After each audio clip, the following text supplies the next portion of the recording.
ஒரு சிறு பையன் தன் தாயாரோடு கடைக்கு சென்றான். அவன் தாயார் கடையில் காய்கறி மளிகை பொருட்கள் வாங்கும்போது அந்த சிறு பையன் கடையை சுற்றுமுற்றும் பார்த்து கொண்டிருந்தான். இந்த கடை முதலாளி இதை கவனித்துக் கொண்டே இருந்தார். கடை முதலாளி அந்த சிறுவனை அருகில் அழைத்து தட்டி கொடுத்து, தம்பி, இந்த பாட்டிலில் உள்ள சாக்லேட்டை நீ உனக்கு வேண்டிய அளவு எடுத்துக்கொள் என்றார். அந்த சிறுவனோ, இல்லை ஐயா, நீங்களே உங்கள் கையால் எடுத்து தாருங்கள் என்றான். கடை உரிமையாளர் ஆச்சரியத்துடன் பார்த்துவிட்டு தன் கைகள் நிறைய சாக்லேட்டை அள்ளி அந்த சிறுவனுக்கு கொடுத்தார். அதிகமான சாக்லேட் இருந்ததால் அவன் கைகளில் மாத்திரமல்ல, தன் சட்டை பையிலும் வாங்கி போட்டு கொண்டான். சிறுவனின் தாயார் மெல்ல சிறுவனிடம் கேட்டார், அந்த முதலாளி சாக்லேட் எடுக்க சொன்னபோது ஏன் உன் கைகளினால் அதை எடுக்கவில்லை என்று கேட்டாள். அதற்கு அந்த சிறுவன், அம்மா, என் கையோ சிறியது, ஆனால் அவர் கை பெரியது, அதனால்தான் என்றான்.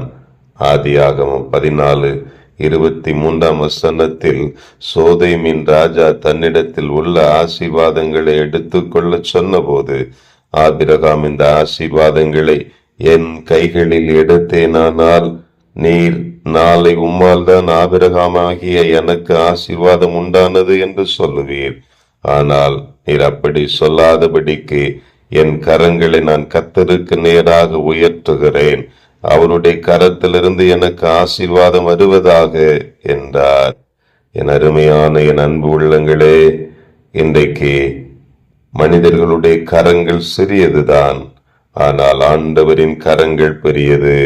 அவரிடம் காத்திருந்து அவர் கரத்திலிருந்து பெரிய பெரிய ஆசீர்வாதங்களை பெற்றுக் கொள்வோம். கர்த்தருடைய கரத்திலிருந்து ஆசீர்வாதங்கள் எல்லாமே பெரியதும் மேன்மையானதும் என்பதை மறந்து போக வேண்டாம். அது ஒருபோதும் குறைவுபட போவதில்லை. நாளாகமத்தின் புஸ்தகத்தில் எழுதப்பட்டுள்ளபடி பானையின் மா செலவழிந்து போவதுமல்லை, கலசத்தில் எண்ணெய் குறைந்து போவதுமல்லை.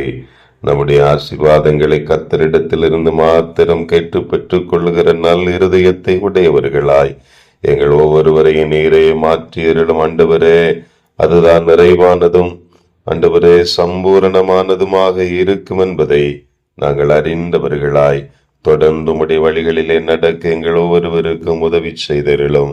உடைய வல்ல கரத்திலே எங்கள் ஒவ்வொருவரையும் அர்ப்பணிக்கிறோம். இயேசுவின் நாமத்தில் பிதாவே, ஆமேன், ஆமேன்.